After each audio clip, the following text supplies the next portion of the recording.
अरे अरे रुकिए रुकिए, स्क्रीन मत छोड़िए। अगर आज आपने ये वीडियो बंद कर दिया तो कल जब सिस्टम आपके घर का चिराग बुझाएगा तब सवाल पूछने वाला कोई नहीं बचेगा। बिहार में एक निहत्थे जवान एक गरीब घर के बेगुनाह लड़के को भून दिया गया और एक अदना सा सिपाही बलि का बकरा बनाया जा रहा है। भरत तिवारी को गोली मारने वाला एसटीएफ जवान अक्षय गिरफ्तार हो चुका है, लेकिन असली सवाल यह है, क्या एक मामूली सिपाही बिना किसी आका के हुक्म के ट्रिगर दबा सकता है? अगर नहीं तो सम्राट सरकार, बिहार पुलिस के डीजीपी और एसटीएफ चीफ में से असली आरोपी आखिर कौन है? आज मैं अजीत आनंद वो ए टू जेड सच खोलने आया हूं जो ये पूरा सिस्टम आपसे छुपाना चाहता है। अगर आपका खून अभी भी नहीं खौला तो आप इंसान नहीं हैं, पत्थर हैं। नमस्कार, मैं हूं अजीत आनंद और आप देख रहे हैं वाईबीएन बिहार झारखंड।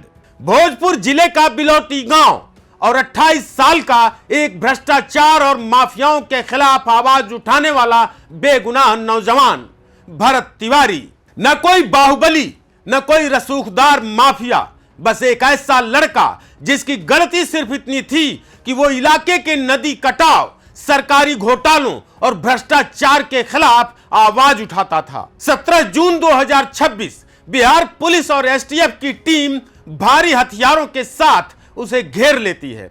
आरोप लगाया जाता है अवैध हथियार रखा है, लेकिन फिर जो हुआ उसे सुनकर आपकी रूह कांप जाएगी।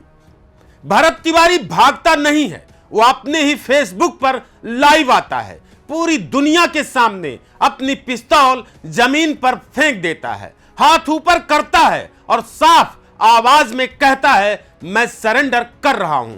लाइव वीडियो गवाह है, बंदा निहत्था खड़ा है, लेकिन फिर भी धाएं धाएं धाएं 3 गोलियां पैर में और जांघ की मुख्य नस को चीरती हुई निकल जाती हैं।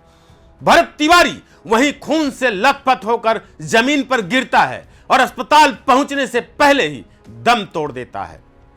और हमारी बिहार पुलिस की थ्योरी क्या आती है? साहब, सेल्फ डिफेंस में गोली चलाई, भरत ने 8-10 राउंड फायर भी किए थे। अरे शर्म करो सिस्टम के रखवालों, जब पिस्तौल जमीन पर पड़ी थी तो तुम्हारा कौन सा सेल्फ डिफेंस जाग गया था?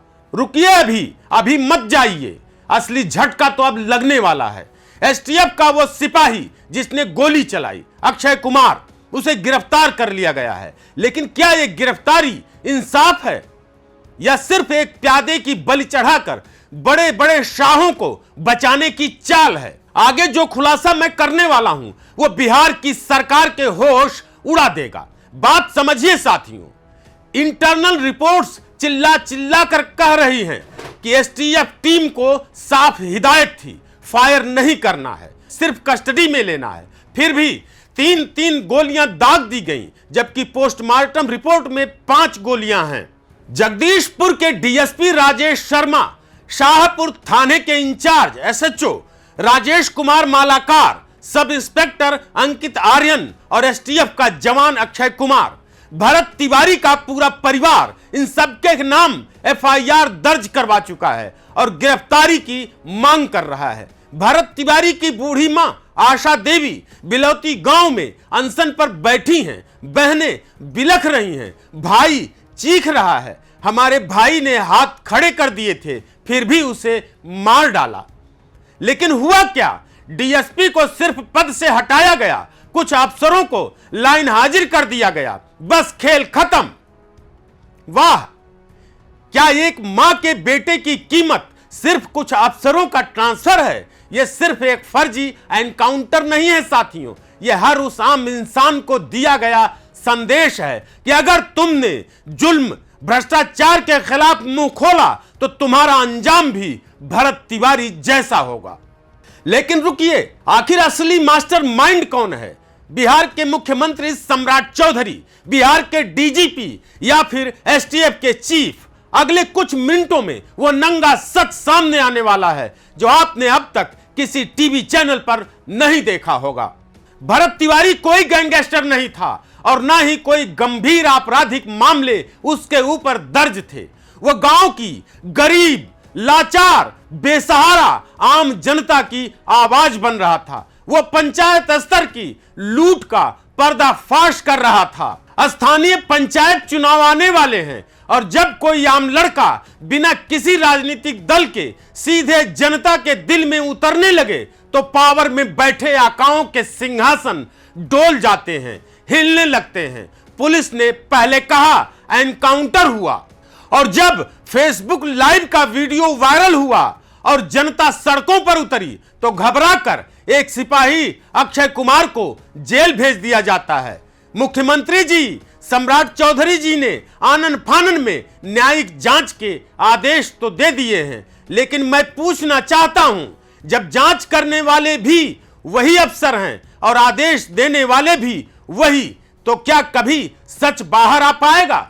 साथियों, कहानी में अब तक आपने जो देखा वह सिर्फ एक झांकी थी। अब समय आ गया है उस सबसे बड़े सच से पर्दा उठाने का, जिसे दबाने के लिए पूरी ताकत झोंक दी गई है। तो अब आंखें खोलकर और कान लगाकर सुनिए, एसटीएफ कोई आम पुलिस थाना नहीं है। एसटीएफ में बिना कमांडिंग ऑफिसर और स्टैंडर्ड ऑपरेटिंग प्रोसीजर के एक राउंड हवाई फायर भी नहीं हो सकता। एक सिपाही जिसकी नौकरी को कुछ ही साल हुए हों, वह अपने सीनियर अफसरों की मौजूदगी में निहत्थे युवक पर 3 से 5 राउंड गोलियां अपनी मर्जी से क्या चला देगा? एकदम नामुमकिन है, यह हो ही नहीं सकता। असली कहानी यह है कि ऊपर से सख्त संदेश देने का प्रेशर था। जब बात हाथ से निकल गई और लाइव वीडियो ने पुलिस के झूठ की धज्जियां उड़ा दी तो बड़े साहबों ने मीटिंग बुलाई और तय किया किसी एक को बलि का बकरा बनाओ ताकि हमारी कुर्सियां सलामत रहें। अक्षय कुमार को आगे कर दिया गया। डीजीपी साहब प्रेस कॉन्फ्रेंस करके किनारे हो गए। एसटीएफ चीफ ने चुप्पी साध रखी है और मुख्यमंत्री सम्राट चौधरी ने जांच का हवाला देकर अपना पल्ला झाड़ लिया। यह वही घिनौना ट्रेंड है जो सालों से चल रहा है। सिपाही को जेल भेजो, परिवार को थोड़ा मुआवजा दो, जांच को 5 साल के लिए अटकाओ और जब मीडिया भूल जाए तब तक नया केस सामने आ जाएगा। क्या भरत तिवारी की जान की कीमत बस यही है? क्या एक गरीब मां का बेटा इसलिए मार दिया गया क्योंकि उसने सच बोलने की हिम्मत की? अगर आज आपने इस झूठ को स्वीकार कर लिया तो कल आपका भाई, आपका बेटा या आप खुद इस सिस्टम की गोली का शिकार बन सकते हैं। मैं आज इस मंच से सीधे बिहार सरकार से सवाल पूछता हूं, अगर अक्षय कुमार गुनहगार है तो उसे सख्त से सख्त सजा मिले, लेकिन उन आकाओं का क्या जिन्होंने अक्षय को वहां भेजा था? उन सीनियर अफसरों का क्या जो मौके पर मौजूद रहकर तमाशा देख रहे थे? डीजीपी और एसटीएफ चीफ अपनी नैतिक जिम्मेदारी से कैसे भाग सकते हैं?